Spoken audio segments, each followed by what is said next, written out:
Hey, so assalamu alaikum. Well, in this video we'll talk about the anterior triangle of neck. हमने posterior triangle देखा which was present behind the sternocleidomastoid muscle और इसी के anteriorly हमें एक और triangle नजर आता है the neck region, that is the anterior triangle. अच्छा, ये just कुछ हमें एक triangles are basically the depressions या spaces bounded by muscles होती हैं. So anterior triangle of neck is will also be bounded by some structures. Let's talk about its boundaries. So it will be bounded on the lateral aspect by the medial border of the sternocleidomastoid muscle, as you can see, and it will be bounded medially by the median plane extending from the mandible all the way till the suprasternal notch of the sternum. So ये एक imaginary सा plane होता है जिसको हम median anterior median plane भी कहते हैं. So medially this triangle is bounded by the anterior median plane. अच्छा, ये ट्रायंगल जो जितने हम स्टडी करेंगे ना वो सारे बायलेटरल हैं, लाइक इस साइड पे भी होंगे और इस साइड पे भी होंगे. सो लेटरल रिलेशन में we are having the sternocleidomastoid, the medial relation में we are having the anterior median plane extending all the way from mandible, hyoid bone, trachea, cartilages and the suprasternal notch of the sternum. अच्छा जी, ये बात होगी. इसके अलावा the important thing is that this triangle, this anterior triangle of neck has been divided into 4 components, 4 subdivisions by the way of the superior belly of omohyoid and the anterior belly of digastric muscle. So as you can see, this is the anterior belly of digastric and this is the superior belly of omohyoid muscle, and these will be dividing this into a number of further triangles जो कि हम देखते हैं कौन कौन से हैं. Basically डायगास्ट्रिक muscle की एंटीरियर बेली और पोस्टीरियर बेली दोनों ही इन्वॉल्व होती हैं, और लेकिन जो हमारा ओमोहॉइड मसल है दिस वन, उसकी जस्ट सुपीरियर बेली इन्वॉल्व होती है in dividing this anterior triangle into a number of compartments, जो कि फर्दर हम इनके डिफरेंट नाम से इनको पुकारेंगे. First one is the submental triangle in the region of chin. Second is the submandibular triangle और the digastric triangle in the submandibular region. Then we have carotid triangle जिसमें हमारी कैरोटिड शीथ पड़ी होगी जो कि इसका इंपॉर्टेंट कंटेंट है. And we have the muscular triangle bounded by certain infrahyoid muscles, right?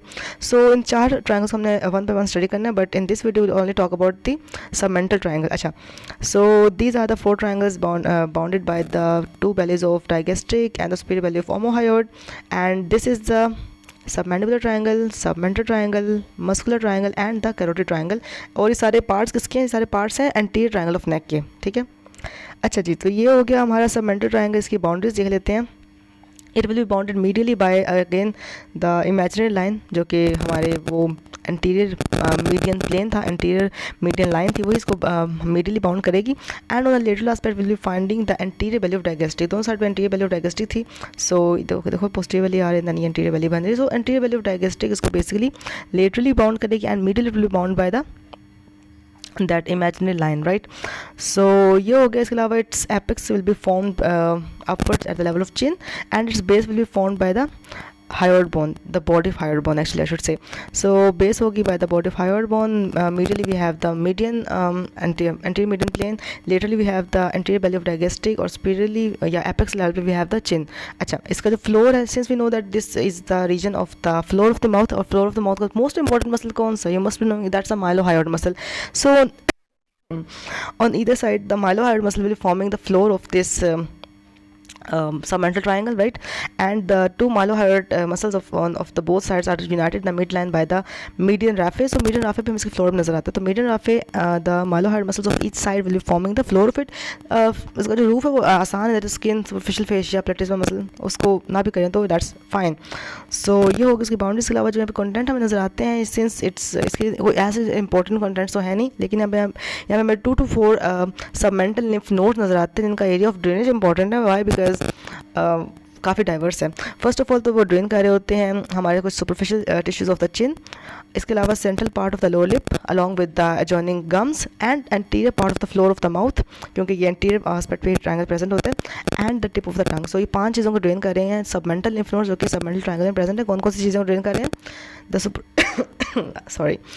Superficial relation, the superficial tissues of the below the chin, जो कि स्किन होगा, सुपरफिशियल फेशिया होगा वगैरह वगैरह. Superficial tissues below the chin, the middle of the lower lip, the associated gums, anterior part of floor of mouth and the tip of the tongue. ठीक है, और जो यहाँ से efferents जाएंगे वो जाएंगे towards the submandibular lymph nodes, जो कि definite submandibular triangle में पड़े होंगे.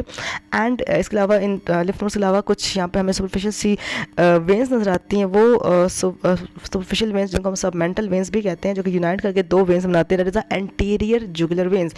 एक होती है internal jugular vein और होती है anterior jugular vein. So basically anterior jugular veins on each side will be formed by the union of the submental veins, which are the superficial veins in the submental triangle.